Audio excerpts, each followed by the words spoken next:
जीवेश मिश्रा ने किया तीखा वार, कहा ललन सिंह जदयू को जोर का झटका धीरे से दे रहे हैं। पटना, जीवेश मिश्रा ने ललन सिंह पर तीखा वार किया है, जमकर बरसे और उनकी पिछली कई सारी बातों को गिनाया। बता दें कि कल मुख्यमंत्री के पुराने साथी रहे पूर्व मंत्री अरुण कुमार ने कहा था कि ललन सिंह नीतीश कुमार को मेमोरी लॉस की दवा दे रहे हैं। इसको लेकर जीवेश मिश्रा ललन सिंह को घेरते हुए कहा कि ललन सिंह ने एक बार खुद ही कहा था कि मैं ही सर्जन हूं, नीतीश कुमार के पेट में कहां कहां दांत है मैं सर्जरी करके निकाल दूंगा, मैं वो सर्जन हूं। स्वाभाविक है कि आजकल जो नीतीश जी की हालत हो रही है उसके कारण ललन सिंह पर जोरों का संदेह जाना है, लेकिन हम लोग क्यों संदेह करेंगे, हमारा कोई मतलब नहीं है संदेह करने का। अरुण कुमार उनके साथ लंबे समय तक रहे हैं और अगर उन्होंने यह बात कही है तो कहीं ना कहीं यह कोई बात गोपनीय जानते होंगे, इसलिए कोई बात कही है तो इसकी जांच भी होनी चाहिए। आगे उन्होंने कहा कि अरुण कुमार लंबे समय तक जदयू में रहे हैं और जदयू से सांसद भी रहे हैं। अगर उन्होंने कोई बात कही है तो ये चिंता का विषय है। जीवेश मिश्रा ने साफ कहा कि सीएम का रिप्लेसमेंट चाहिए, उनकी तबीयत ठीक नहीं है, जदयू के केयरटेकर हैं, यह एक बात पर टिकते नहीं है, वह गंभीर पॉलिटिशियन नहीं है।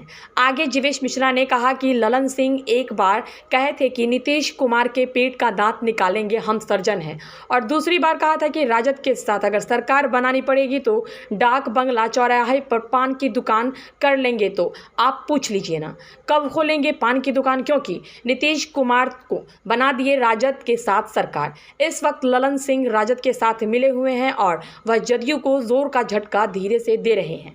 यह बात राजनीतिक लोग अच्छे से समझ रहे हैं। ललन जी क्या तेलावेली कर रहे हैं सीएम साहब के साथ, सीएम साहब को तो विचार करना चाहिए। और इधर जो सीएम साहब का बयान आ रहा है, कभी खुद ही कहते हैं गृह मंत्री को फ़ोन लगाओ, कभी खुद ही कहते हैं मुख्यमंत्री अरे ये सब फालतू है। तो ये क्या मामला है, इसको तो गंभीरतापूर्वक देखनी चाहिए। आजकल उनका चित्त विचलित रहता है, मन खोया पाया जैसा रहता है, कहीं ना कहीं भूलने की बीमारी हो गई है। तो कोई न कोई आदमी उनको गुप्त रूप से टॉर्चर कर रहा है। और ललन जी ने तो बहुत पहले कहा था, दांत पीस पीस कर कहा था, वो वीडियो है आप लोगों के पास कि नहीं या मैं दिखाऊं? उन्होंने कहा था कि मैं ही सर्जन हूँ, नीतीश के पेट में कहाँ कहाँ दांत है सर्जरी करके मैं निकाल दूंगा, मैं वो सर्जन हूँ। तो नीतीश जी पर तो स्वाभाविक रूप से आज के दिन में जो धीरे धीरे नीतीश जी की जो हालत हो रही है उसके कारण ललन जी पर लोगों का संदेह जा रहा है। लेकिन हम लोग क्यों संदेह करेंगे, हमारा कोई मतलब नहीं है संदेह करने का। अरुण बाबू उनके साथ लंबे समय तक रहे हैं, अरुण बाबू ने कहा है तो कहीं ना कहीं कोई बात गोपनीय वो जानते होंगे, इस नाते उन्होंने एक बात कही है तो इसकी जांच होनी चाहिए। मैंने कहा ना कि वो लंबे समय तक जदयू में रहे हैं, वो जदयू से सांसद भी रहे हैं, उन्होंने अगर कोई बात कही है तो ये चिंता का विषय है। क्या लग रहा है नीतीश कुमार का मेमोरी लॉस हो रहा है? आपको नहीं लग रहा है क्या? आप जब सवाल करते हैं तो आपको नहीं लग रहा है क्या?